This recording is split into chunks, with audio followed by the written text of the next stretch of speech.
Assalamualaikum warahmatullahi wabarakatuh.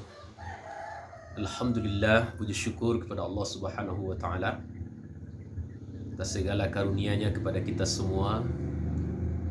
Salawat dan salam kepada Nabi kita Muhammad sallallahu alaihi wasallam. Allahumma salli ala Muhammad wa ala ali Muhammad. Saudaraku kaum muslimin dan muslimat rahimakumullah di mana saja berada. Kemarin berbagai media online memberitakan bahwa pemerintah Arab Saudi sudah mengeluarkan keputusan terkait ibadah haji 2021. Putusannya, haji diizinkan namun hanya bagi masyarakat Arab Saudi dan masyarakat luar Arab Saudi tapi yang sudah bermukim di Arab Saudi. Jumlahnya hanya 60.000 orang. Ini keputusan dari pemerintah Arab Saudi yang kami baca di berbagai media online. Sebelumnya, pemerintah Indonesia pun melalui Menteri Agama sudah mengeluarkan keputusan Indonesia tidak memberangkatkan jemaah haji tahun 2021 ini. Waktu itu Menteri Agama mengatakan alasannya adalah karena masih pandemi COVID-19. Jadi demi keselamatan para jemaah, maka untuk tahun kedua, kali kedua, tidak memberangkatkan jemaah haji. Kaum muslimin dan muslimat rahimakumullah, terutama para calon jemaah. Kami yakin dan percaya, sebagaimana yang kita saksikan, yang kita baca, muncul berbagai reaksi. Ada yang sedih, marah, kecewa.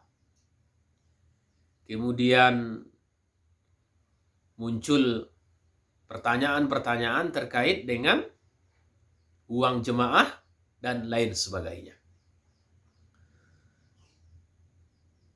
Kaum muslimin dan muslimat rahimakumullah, saya tidak ingin membahas kenapa haji itu dibatalkan, kenapa Arab Saudi belum berani membuka akses bagi jemaah dari luar negerinya, dan lain sebagainya, tidak.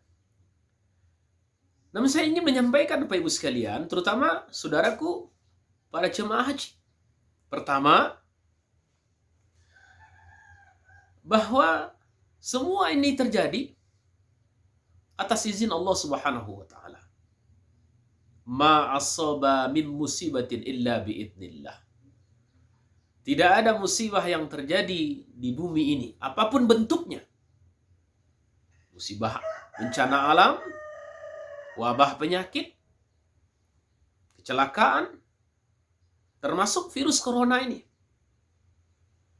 Semua itu terjadi hanya karena izin Allah Subhanahu wa taala. Ini perlu yang pertama dulu. Jadi kita harus terima dengan lapang dada bahwa ini adalah ketentuan Allah Subhanahu wa taala. Marah,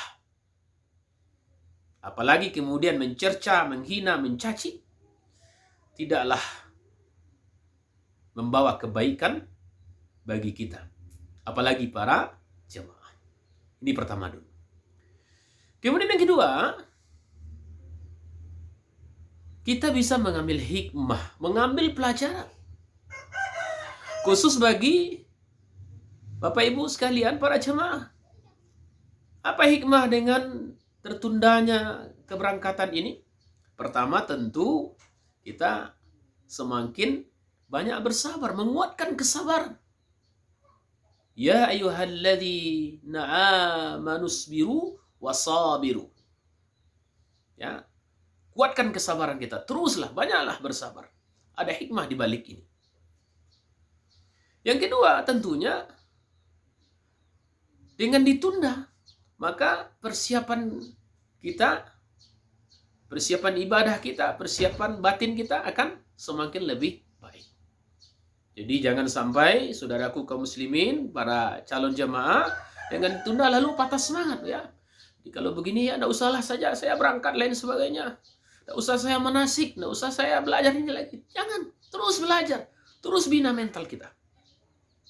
Ya, ini bagi para jemaah.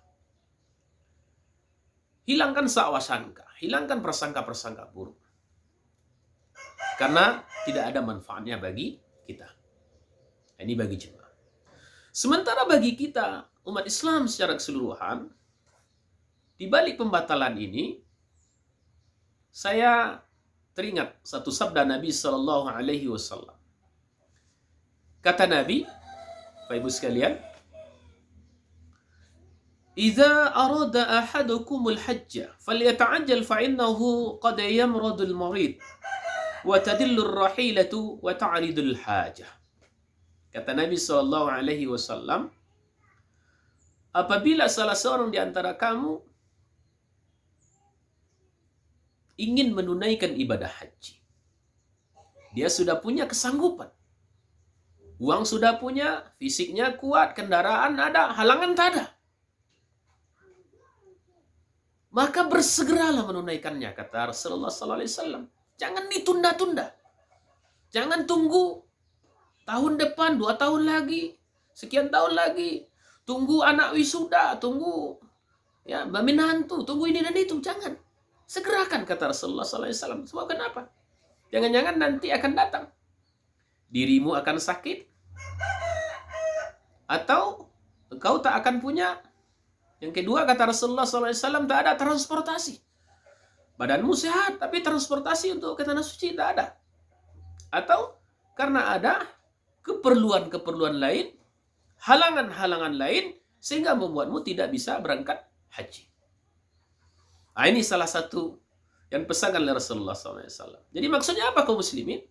Misalnya begini, uang kita sudah punya, badan sudah sehat, ya, transportasi ada, halangan tak ada, ya, segera saja.